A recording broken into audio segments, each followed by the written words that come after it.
Any health-related information on the following show provides general information only. Content presented on any show by any host or guest should not be substituted for a doctor's advice. Always consult your physician before beginning any new diet, exercise, or treatment program.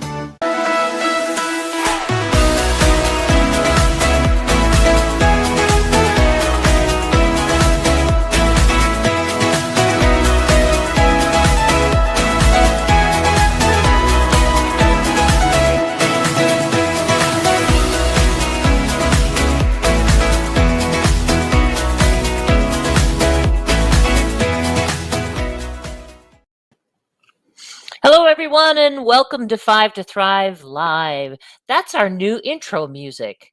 Wow, that was interesting. Tell us what you think, and let us know how you feel about our new intro music. Anyway, I'm Karolyn Gazella, and I co-host this show with my good friend, Dr. Lise Allschuler. And today, I'll be talking with one of my other good friends, Dr. Tina Kaczor. Dr. Kaczor is a highly respected naturopathic oncologist. She has spent years helping people navigate their cancer journey, and now she teaches other doctors about integrative oncology. She is the founder of roundtablecancercare.com, and she is the co-host of the popular podcast, The Cancer Pod.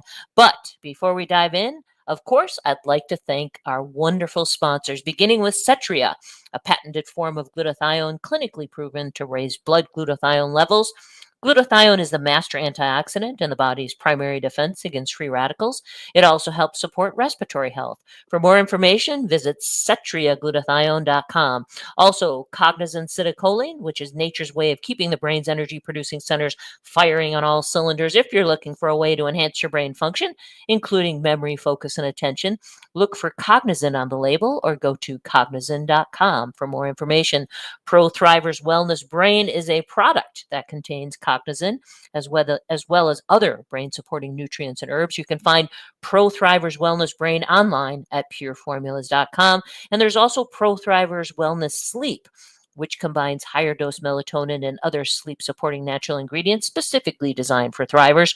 You can find Pro Thrivers Wellness Sleep also at pureformulas.com. And finally, Dr. Ohhira's Probiotics. It's a best-selling probiotic for more than 30 years, and it contains 12 probiotic strains that are shelf-stable, so no refrigeration is required because of a unique 3-year fermentation process. It's a very effective probiotic, and you can learn more at drohhiraprobiotics.com. Well, Dr. Kaczor, you've become one of my favorite regulars. Well, that's flattering. Thank you. Welcome back to 5 to Thrive Live.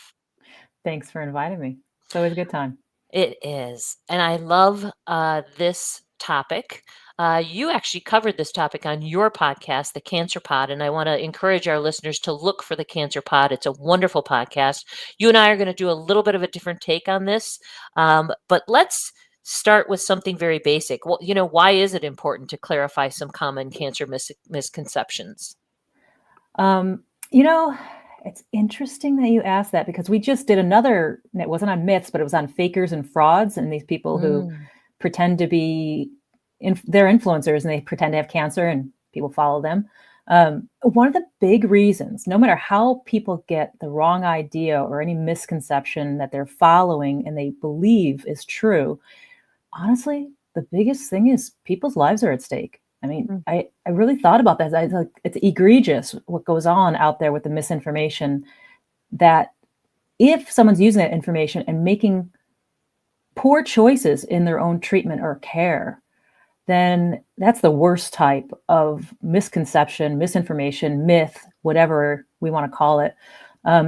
If they delay proper diagnosis of their own cancer or proper treatment, than of an otherwise curative cancer, like that kind of stuff is very real and it's happening. I mean, I've seen it in my office. I'm going to give an example of a misconception that's out there, and I know it is, and that is colonoscopies. One of the things people would come to me and say is, I don't want to get it. It's very risky. It could perforate my colon. I've seen this stuff online. It's, they have this idea and they have an outsized concern for something that is extremely rare, usually happens in older patients, over the age of 70, for example. So right now we're looking at rates of colonoscopy of, at best 6 out of 10 people over the age of 45 are getting it done. But our information on colonoscopy saving lives is very good, because colonoscopies don't just screen for a tumor, they remove precancerous polyps and adenomas. So this is one that we talked about this all the time. I got to a point where I had a little piece of paper that had all the data on it, and I would show people, like, here's what you're saying, here's the data on the risks, here's the data on the benefits. And if you really are going to refuse this, I need you to sign the bottom line that I've told you all of this information, because it was unfathomable to me. But that misconception was really strong, and they held on to that. And I was like, that's really not what you should be using to make this decision. The concerns of the risk are way outsized by some anecdotal stories of people online. Yeah, I would agree, and that's such a good point. I mean, lives are at stake. I mean, and what drives me crazy are the hucksters who are trying to sell products. I remember when we first wrote the Definitive Guide to Cancer, we had this whole section on rating these, and there was this thing that was being sold online called, black salve or something, that was being touted like, oh, you put this black salve over your tumor and it just eats away at the tumor. And that kind of stuff drives me batty. And that's actually one of the reasons why I wanted to do this show, because it's so critical. And what we're going to do is we're going to take people through some of these myths and misconceptions. Maybe some listeners have heard of these, maybe not. And I'm going to start with something very basic, and then we're just going to kind of build from there. There is a thought from some people that cancer can be contagious. What is your view on that statement? Cancer is contagious. I think this might be an example of people hearing some little factoid, like there are organisms involved in several different cancers, to leaping a leap of logic that takes them to saying it's contagious. It's not contagious in humans. There are some organisms, about 15 to 20% of cancers around the world, not in the United States, but around the world, because we have very good hygiene here, so we don't get exposed to as many organisms as other places do. 15 to 20% is caused by organisms and infections. We have H. pylori, which is bacteria for stomach cancers, or we have human papillomavirus for various squamous cell carcinomas in the body. That's cervical cancers, and then generally mucosal layers in the head and neck with mouth, larynx, throat cancers, that kind of thing. But those aren't contagions. There's a difference. So just because an organism is involved in leading to a higher risk of having that cancer doesn't mean that it is an actual contagion. There are animals out there, dogs, and I believe Tasmanian devils are the ones that they study this most in. An odd factoid, but there are contagious cancers. There is such a thing. It's just not in humans. Okay, cool. Well, that's a good one. Here's a biggie. If I eat cancer, it will cause my cancer to spread. So, Dr. Kaczor, does sugar feed cancer? That might be, this is our most popular episode that we've ever done on the Cancer Pod. People are still looking that one up, because it is a misconception, and it's more complicated than that, right? So I agree, this is a biggie, because I think this is always a question, because we have to eat, and what to eat becomes a huge question. So if you look at the biology of cancers, you can say cancer cells take up sugar from our systems, from our glucose, from our bloodstream, right? So when you get a lab done, you see glucose on your laboratory values. Glucose is the primary sugar in our bloodstream, right? But it's so much more complex. The high glucose, if you have glucose, it stimulates insulin like growth factor, or insulin like growth factor, IGF is what we say for short. High levels of those hormones is not a good thing when you have cancer. The cancer may bind those hormones, and those hormones generally lead to more growth and proliferation. So glucose does provide some fuel, and it does stimulate hormones that stimulate more growth of tumors. Those things are true. The problem is we can't bring glucose to zero. So higher glucose is a higher risk for various types of cancer. So these are all truisms. I'm going to back up to say it's an oversimplification to say sugar feeds cancer, because what we can think of it more like is kind of like fanning the flames. Like if you have spikes in glucose, you are fanning the flames. If you have cancer in your body, you're causing perhaps a greater growth of tumors. So it's not completely without premise. The problem is what can you do about it? Controlling your blood sugar, your glucose, keeping it within normal limits by eating on the lower carbohydrate side, not eating simple sugars, not having a bunch of sweets, not eating processed food. All of those things really do help control your blood sugar. So that has to do with the getting cancer in the first place. When someone has cancer, higher glucose may or may not have to do with recurrence as well. So higher levels of glucose are associated with more recurrence. And so again, you just have to control the blood glucose so it's not higher. So at the end of the day, it's about not allowing glucose in your blood sugar, to spike because you're eating sweets or soda pop or highly processed meals. It is associated with a poor prognosis. Why? I don't know. Is it glucose itself fanning the flames, or is glucose leading to immune suppression, which then causes cancers to, have more growth potential? In my mind, keeping glucose on the lower end of normal is a no risk proposition for most people. So you want to control the glucose so that when you eat a meal, or even if you have something that's sugary, you're eating protein with it, you're eating fat with it, you're eating it in context of a meal. If you're going to have dessert, you do it when you've already eaten, something that has protein, fat, and fiber, and then you have dessert. Or you really want your sweet treat, make sure you're doing something very active right after, so that glucose has somewhere to go, which is your muscles. So if you're, out dancing all night and you have something sweet, that's not going to have much consequence on your blood sugar. You'll have more consequence if you eat that same sweet while you're sitting in front of the TV watching it. So yeah, that makes a lot of sense. And it's the sugar source, like you mentioned, highly processed sugar versus an apple, so that makes a lot of sense. And I love the fact that you said that, it's an oversimplification, because I think that's what cancer is so complex. When they hear something simple like that, they want to glom onto it because cancer is so complex. So some of these things are just a matter of oversimplification. And here's another one. Cancer is a genetic disease. My genes are what causes me to get cancer. True or false? Oh boy. Can I say true and false? I know. I wish you would, because this is another nuanced one. Yeah. So Mhm. it is all too true for people who inherited a genetic mutation like the BRCA gene, BRCA1 or 2. So it's a very individualized answer, right? So population-wise, there's an estimate that up to 10% of cancers are due to a single gene defect, like that BRCA1 or BRCA2 gene, right? So single gene mutations, or deletions of it. The particular person with that hereditary risk, though, has a huge, so BRCA, for example, has a huge risk of actually having the cancer. So for that person, 80% or 65% chance of ovarian cancer, 80% chance of breast cancer, that's very real. So those people who do have that genetic defect, I'm not going to call it a defect, it's a horrible word, genetic mutation or deletion, they do have a very high risk. So that is up to 10% of cancers, which means 90% don't have a single gene defect. Now, Mm-hmm. we are gaining insight into something called polygenetic or multigenetic risk as well.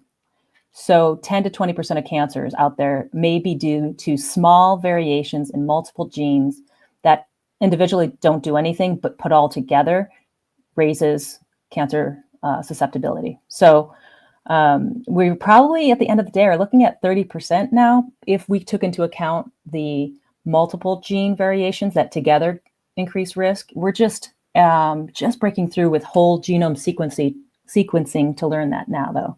So we've got a ways to go to really nail that data down.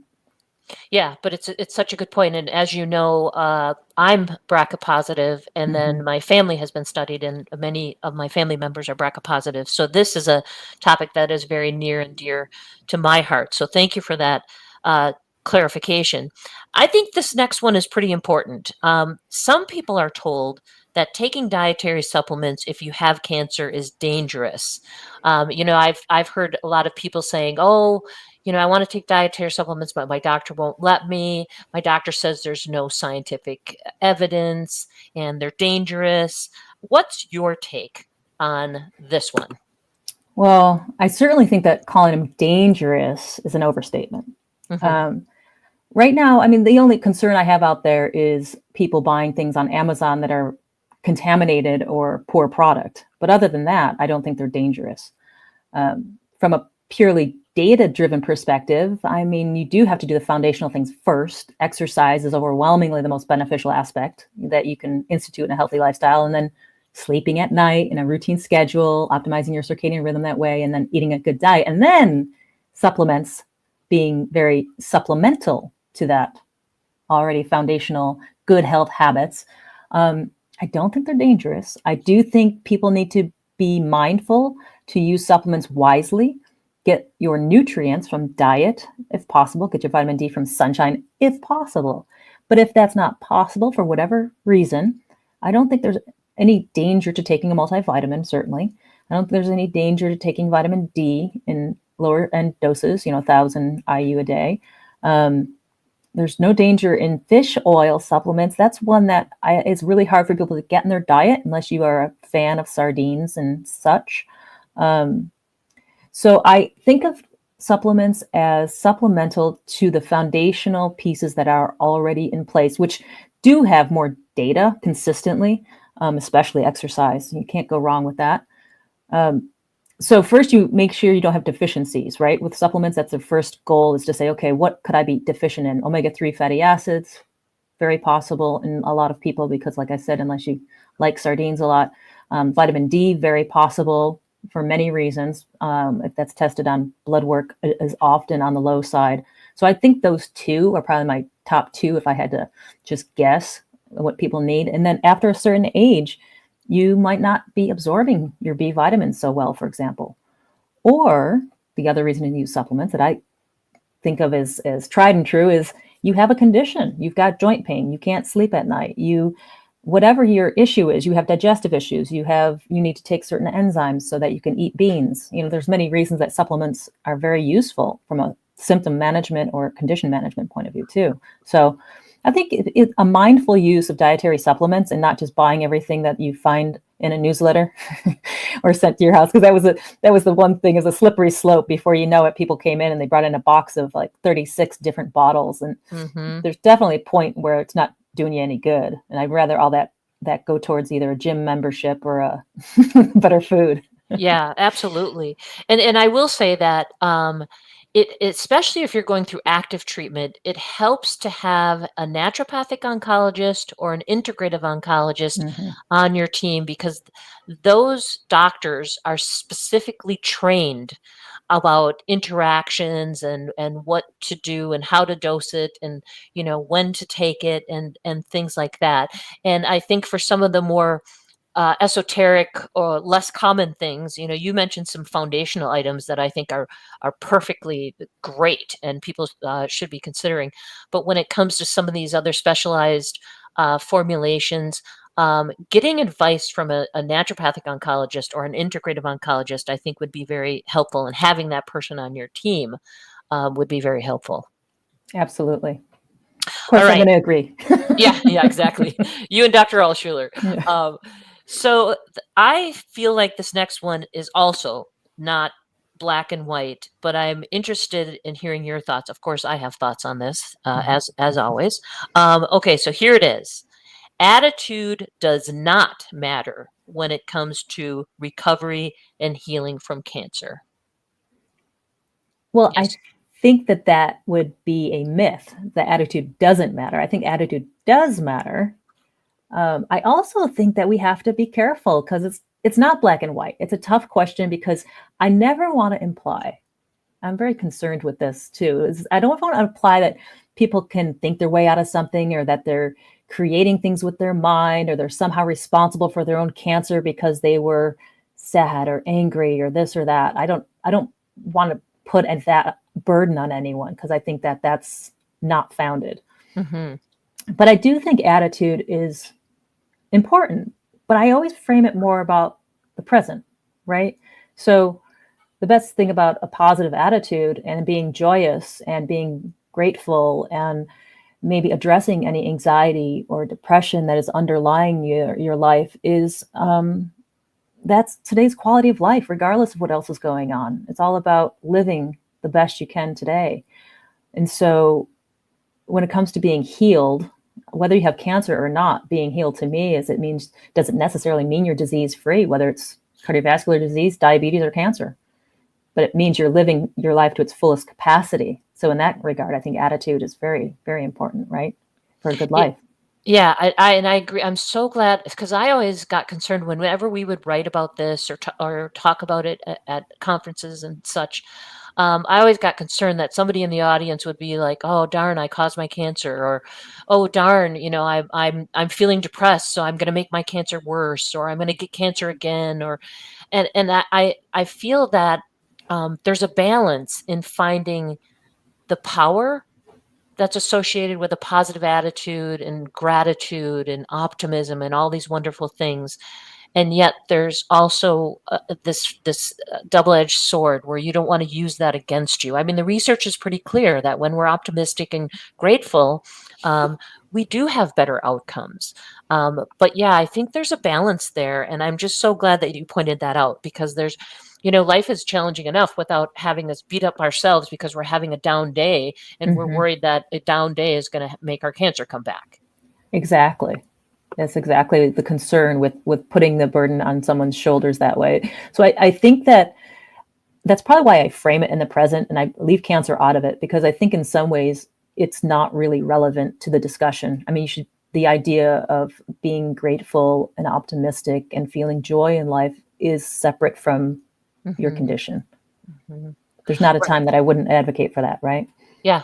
Exactly. Whether you have cancer or not, or whether you have any other condition. So yeah, and it's I feel that it's more enjoyable to be optimistic and positive and everything else. Yeah, and I want to say that I think that some people do need the medications to make sure that they don't go into deep depressions. I mean, I think there is biochemical imbalances for some people that cannot be treated fully naturally. So I always say that because I've known people like this. I mean, you could do everything perfectly, but if you, for whatever reason, have an imbalance in your neurotransmitters such that even doing everything you possibly can with your lifestyle and, whatever your therapies, cognitive behavioral therapies, or what else you do to address it, if you still are left needing a medication to have a positive attitude in life, then so be it. I mean, it's not the worst thing in the world.